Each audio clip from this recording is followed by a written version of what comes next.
നജറാനിലെ ക്രൈസ്തവർ 60 പേർ വിശുദ്ധ മദീനയിലേക്ക് വന്നു. നജറാനിൽ അറേബ്യൻ ഉപഭൂഖണ്ഡത്തിൽ അന്ന് നജറാൻ ഭാഗങ്ങളിൽ കൂടുതൽ ക്രൈസ്തവരായിരുന്നു. യസ്രിബിലും മദീനയിൽ, അതേപോലെ ഖൈബറിൽ, തൈമായിൽ ഇവിടെയൊക്കെ യഹൂദരായിരുന്നു കൂടുതൽ. നജറാനിലെ 60 ക്രൈസ്തവർ വരുമ്പോൾ അതിൽ 13 പേർ അവരിലെ മുഖ്യരും പ്രമുഖരുമാണ്. അതിൽ തന്നെ ഈ 3 പേർ അൽ ആഖിബ്, അസയ്യീദ് എന്ന് പറയുന്ന 2 പേർ. അൽ ആഖിബ് എന്ന് പറഞ്ഞെങ്കിൽ അബ്ദുൽ മസീഹ്, അസയ്യീദ് എന്ന് പറഞ്ഞെങ്കിൽ അൽ ഐഹം, അയാളുടെ പേര് അൽ ഐഹം. പിന്നെ അവരുടെ ഒരു വലിയ പണ്ഡിതനും അസൽ അറബിയാണ് അബു ഹാരിസ ഇബ്നു അൽഖമ എന്ന് പറയുന്ന വ്യക്തിയും. അയാൾ വലിയ പണ്ഡിതനാണ്. ഇവരൊക്കെ ബിഷപ്പുമാർ എന്ന് പറഞ്ഞെങ്കിൽ പറയാം, കാരണം അൽ അസ്ഖുഫ് എന്നാണ് ഹദീസിൻ്റെ പ്രയോഗം. അസയ്യിദ്, അൽ ആഖിബ് ഇവരൊക്കെ ബിഷപ്പുമാരാണ്. പിന്നെ കുറച്ചുകൂടി ജ്ഞാനിയാണ്, അവരിൽ പണ്ഡിതനാണ് ഈ അബു ഹാരിസ ഇബ്നു അൽഖം. നബി സ്വല്ലല്ലാഹു അലൈഹി വസല്ലം തങ്ങളോട് സംവദിക്കാനും സംസാരിക്കാനൊക്കെ ഈ 3 പേരാണ് എപ്പോഴും ഉണ്ടാവാറുള്ളത്. 60 പേർ മദീനയാണ്. നബി സ്വല്ലല്ലാഹു അലൈഹി വസല്ലം തങ്ങൾ വിശുദ്ധ മദീനയിൽ ഹൃദ്യമായ സ്വീകരണം നൽകി. അവർക്ക് നബി സ്വല്ലല്ലാഹു അലൈഹി വസല്ലം തങ്ങൾ താമസിക്കാനുള്ള ഇടമൊരുക്കി. മസ്ജിദ് നബവിയിൽ അവർ പ്രവേശിച്ചു എന്ന് ചില റിപ്പോർട്ടുകളിൽ കാണാം. അവർ നമസ്കരിച്ചു എന്ന് പറയുന്നുണ്ട്. അവരുടെ മശരിക്കിലേക്ക് തിരിഞ്ഞു. പക്ഷേ ആ റിപ്പോർട്ട് ബലപ്പെട്ടതല്ല. ഏതായാലും വിശുദ്ധ മദീനയണിഞ്ഞ അവരുടെ വിഷയത്തിലാണ് വിശുദ്ധ ഖുർആനിൽ സൂറത്ത് ആലി ഇംറാന്റെ ഭാഗങ്ങൾ, തുടക്ക ഭാഗങ്ങൾ 19 ആയത്തുകളൊക്കെ അവതീർണമാകുന്നത്. അവരിൽ അസയ്യിദ് എന്ന അബ്ദുൽ മസീഹും അൽ ആഖിബ് എന്ന അൽ ഐഹമും പിന്നെ അബു ഹാരിസ ഇബ്നു അൽഖമ, ഈ 3 പേർ നബി സല്ലല്ലാഹു അലൈഹി വസല്ലം തങ്ങളോട് സംവദിക്കാൻ മുന്നോട്ടാഞ്ഞ ബിഷപ്പുമാരാണ്, പണ്ഡിതരുമാണ്. ആ സംവാദത്തിൽ അവർ പറയാണ്, യാ മുഹമ്മദ് മാ ശഅനുക തദ്കുറു സാഹിബന. അവർ പറയുന്നു, മുഹമ്മദ് നിങ്ങൾ എന്തിനാണ് ഞങ്ങളുടെ സാഹിബിനെ പരാമർശിക്കുന്നത്? അപ്പോൾ നബി സല്ലല്ലാഹു അലൈഹി വസല്ലം തങ്ങൾ ചോദിച്ചു, മൻഹു, ആരാണ് നിങ്ങളുടെ ഈ സാഹിബ്? അപ്പോൾ അവർ പറയുന്നത് ഈസ ഇബ്നു മറിയം, മറിയത്തിൻ്റെ മകൻ ഈസ അലൈഹിസ്സലാം. തഖൂലു അബ്ദുല്ലാ, നിങ്ങൾ പറയുന്നു അള്ളാഹിൻ്റെ ദാസനാണ് എന്ന്. എന്നിട്ട് അവർ പറയാണ്, ഹൽ റഅയ്ത മിസ്ല ഈസ ഇബ്നു മറിയം വ ഉംബിഅത ബിഹി. ഈസ ഇബ്നു മറിയമിനെ പോലത്തെ ഒരു വ്യക്തിയെ താങ്കൾക്ക് അറിയുമോ? വല്ല വിവരവും നൽകപ്പെട്ടിട്ടുണ്ടോ എന്ന് പറഞ്ഞിട്ടുണ്ടെങ്കിൽ ഈസാ അലൈഹി സ്വലാത്തു വസ്സലാമയുടെ ജന്മവുമായി ബന്ധം അങ്ങനെ ചില റിപ്പോർട്ടുകളുണ്ട്. അങ്ങനത്തെ ഒരു ജന്മം വേറെ ആർക്കെങ്കിലും ഉണ്ടോ എന്ന അർത്ഥത്തിലാണ് ഈ സയ്യിദും ആഖിബും അബു ഹാരിസ ഇബ്നുൽ അൽഖമയും സംസാരിക്കുന്നത്.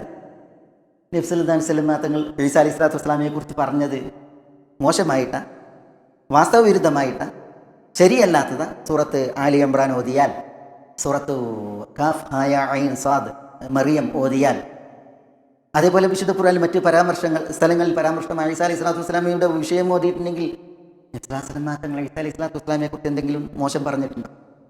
അവാസ്തവമായിട്ട് വല്ലതും പറഞ്ഞിട്ടുണ്ടോ? അന അഹഖുന്നാസ് ഈസ ഇബ്നു മറിയം, ഈസയോട് ഏറ്റവും അർഹമായത് കടപ്പെട്ടവൻ ഞാനെന്ന് പറഞ്ഞു. ഈസാക്കും എനിക്കും ഇടയിൽ മറ്റൊരു നബിയുടെ നിയോഗം ഉണ്ടായിട്ടില്ല എന്ന് നബി സ്വല്ലല്ലാഹു അലൈഹി വസല്ലം തങ്ങൾ അഭിമാനം പറഞ്ഞിട്ടുണ്ട് എന്നല്ലാതെ. പിന്നെ ഈസാ അലൈഹി സ്വലാത്തു വസ്സലാമയുടെ ഗുണഗണങ്ങളും മഹത്വങ്ങളും നബി സ്വല്ലല്ലാഹു അലൈഹി വസല്ലം തങ്ങൾ എണ്ണിയിട്ടുള്ളത്. അപ്പോൾ ഇവരുടെ ഉള്ളിൽ നബി സ്വല്ലല്ലാഹു അലൈഹി വസല്ലം തങ്ങൾ മോശമായി പരാമർശിച്ചു. ഈ അബ്ദുള്ള അള്ളാഹിൻ്റെ ദാസനാണെന്ന് പറഞ്ഞതിലൂടെ അതാണ് അവർ പറയുന്നത്. നബി സ്വല്ലല്ലാഹു അലൈഹി വസല്ലം തങ്ങൾ എന്താ ഈ പറഞ്ഞ ആളുകളോട് പ്രതികരിച്ചത്? നബി സ്വല്ലല്ലാഹു അലൈഹി വസല്ലം തങ്ങൾ പ്രതികരിച്ചത്, ഇന്ന മസല ഈസ ഇൻദല്ലാഹി കമസലി ആദം ഖലഖഹു മിൻ തുറാബിൻ സുമ്മ ഖാല ലഹു കുൻ ഫയകൂൻ അൽ ഹഖു മിർ റബ്ബിക് ഫലാ തകുൻ മിനൽ മുംതരീൻ ഫമൻ ഹാജ്ജക ഫീഹി മിൻ ബഅദി മാ ജാഅക മിനൽ ഇൽം ഫഖുൽ തആലൂ നദ്ഉ അബ്നാഅനാ വഅബ്നാഅകും വനിസാഅനാ വനിസാഅകും വഅൻഫുസനാ വഅൻഫുസകും സുമ്മ നബ്തഹിൽ വനജഅൽ ലഅനതല്ലാഹി അലൽ കാദിബ്. തങ്ങൾ ഇതാണ് ആദ്യം ഓതി, ഇന്ന മസല ഈസ ഇൻദല്ലാഹി കമസലി ആദം. ജന്മം കൊണ്ടാണ് ഈസയുടെ വിഷയത്തിൽ നിങ്ങൾ അദ്ദേഹത്തെ കുറിച്ച് ഇങ്ങനെ വിശ്വാസം വെച്ച് പുലർത്തുന്നതെങ്കിൽ അള്ളാഹിൻ്റെ പക്കൽ ഈസയുടെ ഉപമയും വിശദീകരണവും ആദമിൻ്റെ ഉപമയും വിശദീകരണവും. ആദമിനെ സംബന്ധിച്ചിടത്തോളം അള്ളാഹു സുബ്ഹാനഹു വ തആല ആദമിനോട് കുൻ എന്ന് പറഞ്ഞു, അപ്പോൾ ഫയകുൻ, ആദം ഉണ്ടാകാൻ എത്തിയത്. അപ്പോൾ ജന്മം കൊണ്ട് അത്ഭുതം ഈസയിലുള്ളതിനേക്കാൾ ആദമിലാണ്. ആ വിഷയം അവർ വായിക്കാൻ നബി സല്ലല്ലാഹു അലൈഹി വസല്ലം തങ്ങൾ ആയത്തോടി.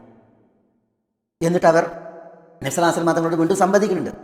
അപ്പോൾ നബി സല്ലല്ലാഹു അലൈഹി വസല്ലം തങ്ങൾ അവരോട് പറയുന്നുണ്ട്, കുരിശിനോടുള്ള സ്നേഹവും ഹുബ്ബുസ് സ്വലീബ്, പിന്നെ ഷുർബുൽ ഖംർ മദ്യപാനവും, പിന്നെ അക്ലുൽ ലഹ്മുൽ ഖിൻസീർ പന്നി മാംസം ഭുജിക്കുക, ഈ 3 കാര്യങ്ങളാണ് നിങ്ങൾക്ക് ഈ വാസ്തവം സമ്മതിക്കുവാനുള്ള തടസ്സം. നിങ്ങൾ വരൂ, സത്യം ആരുടെ പക്ഷത്താണെന്ന് നമുക്ക് തീരുമാനിക്കാം. എങ്ങനെ? മുബാഹലയിലൂടെ, മുലാഅനയിലൂടെ എന്ന് പറയും. നമ്മളിൽ ആരാണോ കളവ് പറയുന്നത് അവനിൽ അള്ളാഹുവിൻ്റെ ശാപം ഉണ്ടാകട്ടെ എന്ന് നമുക്ക് പ്രാർത്ഥിക്കാം. നിങ്ങൾ വരൂ എന്ന് സയ്യിദിനോടും അഖീബിനോടും അതേപോലെ അബുൽ ഹാരിസ ഇബ്നു അൽഖമയോടും നബി സ്വല്ലല്ലാഹു അലൈഹി വസല്ലം തങ്ങൾ പറഞ്ഞു. നാളെ രാവിലെയാകാം എന്നവർ സമ്മതിച്ചു. ഇമാം ബുഖാരിയൊക്കെ റിപ്പോർട്ട് ചെയ്യുന്ന ഹദീസിൽ കാണാം, സയ്യിദും അഖീബും രാവിലെ വരികയാണ്. നബി സല്ലല്ലാഹു അലൈഹി വസല്ലം തങ്ങൾ കൂടെ അലീനെ കൂട്ടി, ഫാത്തിമയെ കൂട്ടി, ഹസൻ ഹുസൈൻ എന്നിവരെയും കൂട്ടി 4 പേർ വരുമ്പോൾ സയ്യിദും ആഖിബും ശരിക്ക് അവർ ബേജാറായി.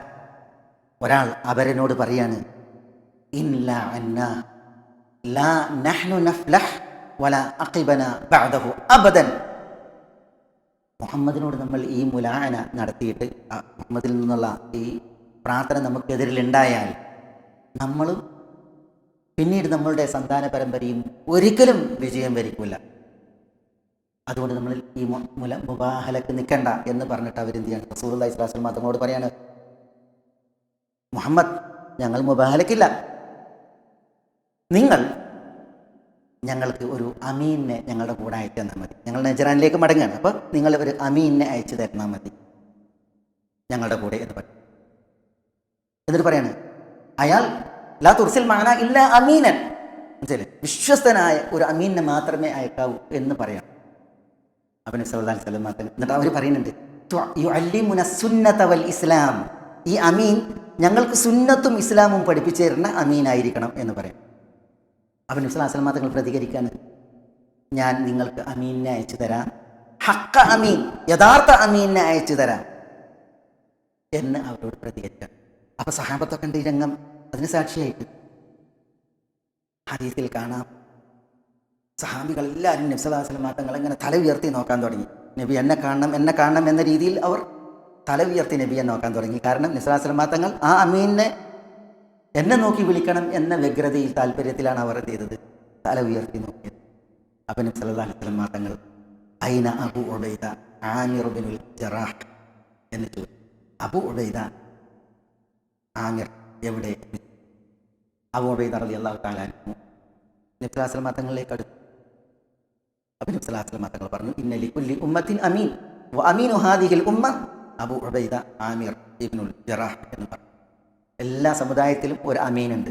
ഈ ഉമ്മത്തിൻ്റെ അമീൻ അത് അബൂ ഉബൈദ ആമിറുൽ ഇബ്നുൽ ജറാഹ് ആണ് എന്ന് നബി സല്ലല്ലാഹു അലൈഹി വസല്ലം തങ്ങൾ പറഞ്ഞു. എന്നിട്ട് ഈ നജറാനിലെ ക്രൈസ്തവർ മടങ്ങിപ്പോകുമ്പോൾ നബി സല്ലല്ലാഹു അലൈഹി വസല്ലം തങ്ങൾ അവർക്ക് സുന്നത്ത് പഠിപ്പിക്കാൻ, അവർക്ക് ഇസ്ലാം പഠിപ്പിക്കാൻ ഈ അമീനെ അവരുടെ കൂടെ നിയോഗിച്ചയക്കുകയാണ് ഉണ്ടായത് എന്നാണ് ചരിത്രം. മനസ്സിലായി?